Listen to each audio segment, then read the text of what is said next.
Short conclusion. First, I'll talk about his background. First, he was born in New York, Harvard, and he finished the Harvard University. And he studied law in Columbia, and he opened the lawyer business too. And he selected by the Democratic senator, and he appointed by the Navy assistants. Second, I'll talk about the achievement during World War II. In World War II, America didn't got in the World War II, but when 1941, Japan killed many African-American soldiers and America became very furious, and Franklin Roosevelt selected that he will went into the war. And most people will think that Roosevelt dropped the atomic bomb to the Japan, but it is not. The America's 33rd President, Henry C. Truman, is the nuclear bomb dropper in World War II.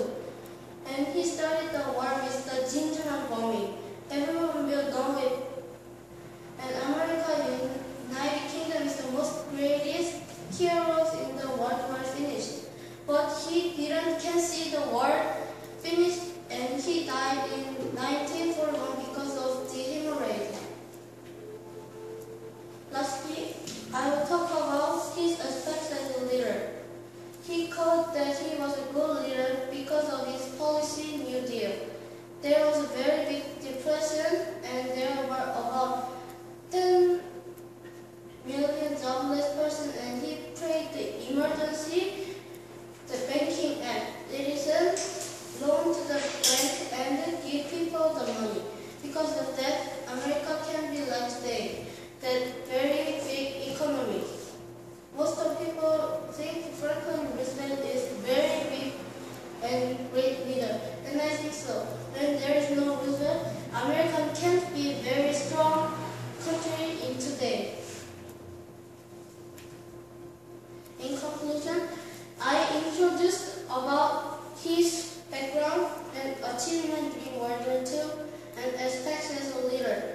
And my favorite part is part 2, achievement in World War II, because I want to know that who is the nuclear bomb dropper to the Japan. And I think that Franklin Roosevelt dropped, but I know the first time that Henry C. Truman dropped it. And thank you for listening to my presentation. I hope you enjoyed it.